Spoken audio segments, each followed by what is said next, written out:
अभी मैं एक स्टोरी बता रहा हूँ। ये स्टोरी एक हाइपोथेटिकल स्टोरी मतलब कुछ भी सोच के ऐसे ही बस बता दे रहा हूँ। तो स्टोरी ख़त्म होने के बाद हमारे पास एक क्वेश्चन्स आएगा।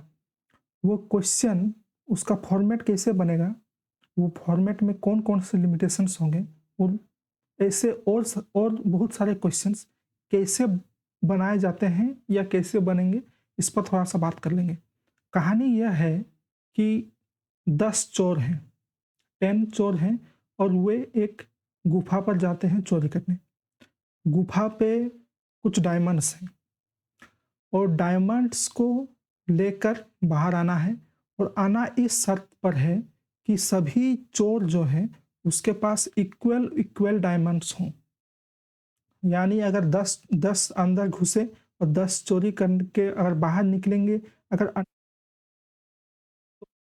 जिसके पास जो चोरी से करेगा, जिसके पास अनइक्वल होगा, जो अधिकतर आदमी के पास होगा, जो थोड़ा-सा और ज़्यादा लेगा, वो मतलब उसका डेथ हो जाएगा।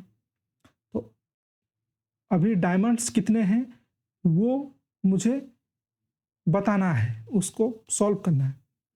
तो स्टोरी ऐसा होती है कि 10 चोर जाते हैं, कुछ डायमंड्स हैं, उनको निकालते हैं कैब से, किसी किसी भी जगह से। तो अब डायमंड्स आ गए हैं उनके पास, तो 10 के 10 चोर उसको सबको कुछ-कुछ डायमंड्स डिवाइड हो जाते हैं 10 के 10 के बीच। अब 6 डायमंड बचे हैं। अब 3 चोर उनमें से जो थोड़ा-सा मतलब वो 3 चोर लोगों ने सोचे कि ये बाकी सबको नहीं बताते हैं, हम खुद से 6 डायमंड्स हैं, 3 हम 2-2 करके रख लेते हैं। तो ठीक है, अब जैसे उन लोग निकलने का कोशिश किए, तो 3 मतलब 3 का डेथ हो गया, मर गए। अब बचा कितना 7। 7 लोग जान गए कि ये लोग कुछ घपला किया है 3 के, तो इसीलिए अब जब डायमंड्स अभी निकले नहीं हैं, अब जो डायमंड्स निकलने वाले थे, बचे हैं, वो उन तीनों का भी निकाले गए और अभी सातों में वो डिवाइड हो गया। और सातों में कैसा डिवाइड हुआ कि जो 6 बचा हुआ था, वो 6 डायमंड्स भी अब सातों के सातों के बीच में डिवाइड हो गया। अब ये 7 आदमी निकले चोरी करके। तो क्वेश्चन ये है कि नंबर ऑफ डायमंड्स कितने थे? लिमिटेशन क्या है? एक हिंट से कि नंबर ऑफ डायमंड 100 के अंदर में ही थे, यानी कि 100 के ज़्यादा नहीं। पहले थे 10 चोर, वे लोग अगर डिवाइड कर रहे थे 100 के नीचे ही डायमंड से संख्या है उसको, तो 6 बच रहा था। और अब अगर 7 से उस डायमंड्स को डिवीजन करेंगे तो बचेगा कुछ भी नहीं। ये है क्वेश्चन। अब हमको निकालना है नंबर ऑफ डायमंड्स। तो नंबर ऑफ डायमंड्स कैसे निकालें? अब ये इतना हार्ड क्यों नहीं है, क्योंकि नंबर डाटा हमारे पास छोटा है। ये 7 और 10 के बारे में सोच सकते हैं और 7 और 10 के बारे में जब सोच सकते हैं, तो 7 और 10 का बारे में सोचना थोड़ा-सा आसान ही है, क्योंकि 7 का मल्टीपल भी हमें आता है और 10 का मल्टीपल भी हमको आता है। 7 और 10 का मल्टीपल की सहायता से हम इस चीज़ को निकाल सकते हैं कि कितना डायमंड्स मेरे पास, मतलब कितना कैप में डायमंड है। एक इक्वेशन बनाना पड़ेगा। अगर बिना विदाउट इक्वेशन ना बनाए, हम सोचे कि इक्वेशन बाद में बनाएँगे, रफली इसको कैलकुलेट करेंगे, तो रफली ऐसे कैलकुलेट करेंगे कि हम 7 का हमको टेबल आता है, 10 का टेबल भी आता है। तो पहले 10 का ही लिख लेते हैं। 10, 20, 30, 40, 50, 60, 70, 80, 90 तक ही लिख लेते हैं और 7 का टेबल देखते हैं। 7, 14, 7 या 21, 7 4 28, 7 5 35, 7 6 42, 7 7 49, 7 8 56, 7 9 63, 7 10 70।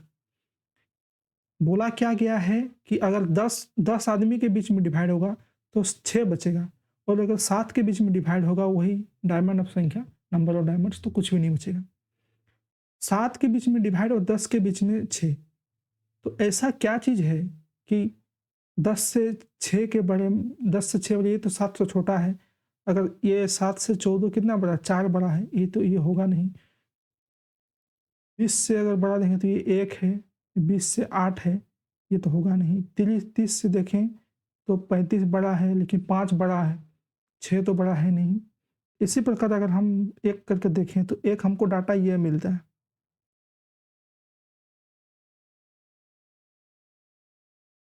60, 56 नहीं, ये डाटा मिलता है 50 और 56। अगर 10 के बीच में डिवाइड होगा 50 50 50, ठीक है, 5 5 करके सबके बीच में डिवाइड हो गया और बचा 50 से। अगर 56 डायमंड रहते हैं तो 5 5 करके 10 के बीच में डिवाइड 50 हो गया। अब बचा 6 और वो हो गया डिवाइड किससे बीच, 3 आदमी के बीच 2 2 करके वो लोग अपने से रख लिए। तो ये डाटा ठीक बैठता है। और अगर फिर वे लोग, ये लोग का, इन लोगों का डेथ हो जाता है तो इन लोग का भी जो 56 टोटली फाइनल था वो अब 7 आदमी के बीच में डिवाइड होगा। कितने करके डिवाइड होगा, 7 8 56, यानी कि 8 8 8 8 करके डिवाइड होगा। ठीक है, ये मेरा आंसर हुआ कि डायमंड, नंबर ऑफ डायमंड संख्या हुआ 56। ये एक टाइप का आंसर है। अब अगर इसी चीज़ को हम इक्वेशंस एक फॉर्म करें, हम चाहते हैं कि हम इतना, हमको ये नहीं चाहिए, मतलब टेबल्स हमको याद नहीं है, हम किसी और बड़े नंबर पर अगर जाएंगे तो हमको एक इक्वेशन बनाना पड़ेगा। इसके लिए इक्वेशन का वैल्यू अभी हमको पता चल गया ना। इसके लिए कौन सा इक्वेशन बनेगा, इसके लिए इक्वेशन बनेगा क्या कि अगर 10 से मल्टीप्लाई करते हैं तो 10x कुछ एक मल्टीप्लाई होगा 10 से, तो बचेगा कितना, फिर बचेगा मेरा 6, 6 बच रहा प्लस 6, 10x प्लस 6, और 10x प्लस 6 ये 7 से डिवाइड जाएगा, 7 से डिवाइड जाएगा।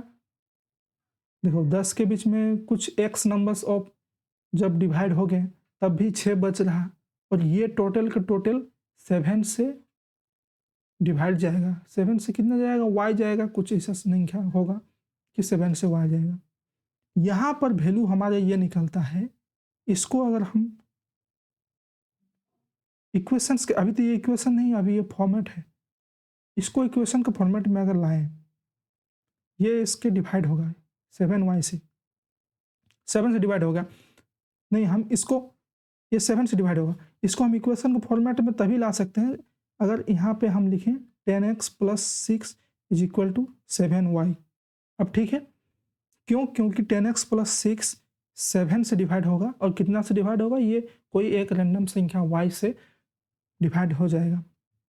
ये एक इक्वेशन फॉर्मेट आ गया। अब इस इक्वेशन फॉर्मेट का हमको आंसर निकालना होगा। क्या करते हैं, रिमाइंडर को हम पॉजिटिव लेके ही चलते हैं, तब हम इसको लिख सकते हैं 7y minus 10x is equal to 6। ये इक्वेशन मेरा बना। ठीक है, y और x के कई सारे वैल्यू हो सकते हैं। यहाँ मैंने लिमिट इसलिए बोला क्योंकि 10 के 100 के अंदर y और x के वैल्यू, यहाँ y x होगा 5 और y होगा 8, 7 8 56 माइनस 50 इक्वल 6। 100 के अंदर y और x के वैल्यू 8 और 7 5 होंगे, लेकिन अगर मैंने लिमिट को हटा दिया, अगर 100 हमको लिमिट नहीं चाहिए, हम नंबर ऑफ डायमंड्स कुछ भी हम अगर लें तो यहाँ पर इसके कई सारे वैल्यू होंगे, और वो वैल्यू कैसे निकलेगा, इंटीजर्स में भी होना चाहिए। ऐसा तो नहीं है कि हम यहाँ कुछ भी संख्या ले लें तब ये इंटीजर में होगा, नहीं, और इन डायमंड्स डिवाइड हो गए इंटीजर्स में। ठीक है, अब इस चीज़ को सॉल्व करने के लिए हमको डिवीजन एल्गोरिदम की सहायता लेनी होगी। डिवीजन एल्गोरिदम क्या बोलता है कि हम अगर इसका जीसीडी 1 होगा 7 और 10 का, तो जीसीडी मतलब 7 और 10 का अगर महत्तम समावर्तक एचसीएफ अगर 1 होगा तो हम इसको 7 भी प्लस 10 डब्ल्यू इज इक्वल टू 1 इस फॉर्मेट में हम लिख सकते हैं।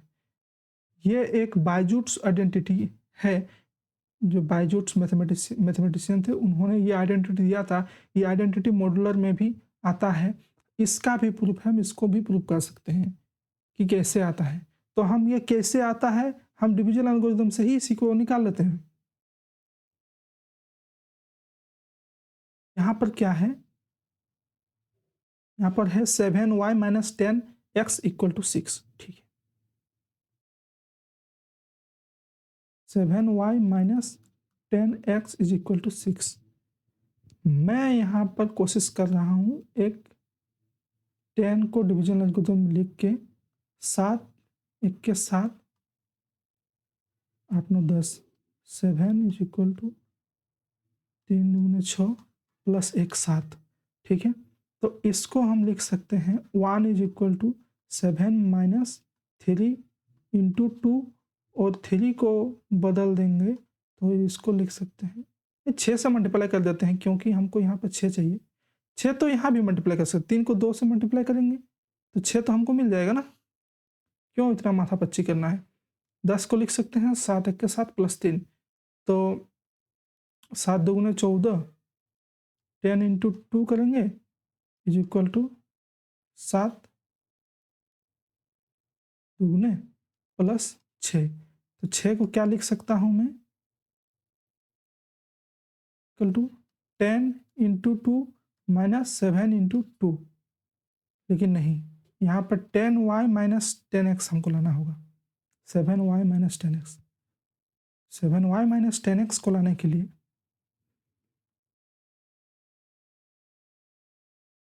मुझे यहाँ से प्लस करना होगा, यहाँ इस चीज़ को प्लस करना होगा। तो ठीक है, 6 into 7 is equal to 3 into 12 plus 6 is equal to 6 into 7 minus 3 into 12, 6 is equal to 6 into 7 minus 3 क्या है, 3 है, 10 minus 7, 10 minus 7 into 12, 6 into 42 minus 10 into 12 minus plus 7 into 12, 12 और 6, 7 इंटू 18 माइनस 10 इंटू 12, 7 8 56, 5 4 6 56, 7 1 7, 7 5 13, 136 माइनस 120, 7 5 12 होगा, 126 माइनस 120। एक answer ये भी है मेरे पास आ रहा, क्या आंसर आ रहा कि 7 into 18 minus 10 into 12 is equal to 6।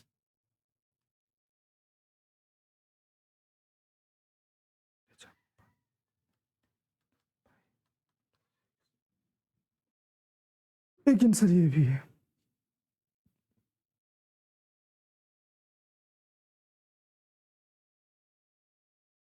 दो आंसर आ गए ना। मैं बात कर रहा हूँ इस आंसर को, ये लिस्ट नंबर, ये आंसर कैसे आगे क्वेश्चन से, हमको वो आंसर नहीं चाहिए, हमको चाहिए ये नीचे वाला आंसर। ठीक है, इसके बारे में थोड़ा सा पहले सोच लेता हूँ, फिर बनाऊंगा।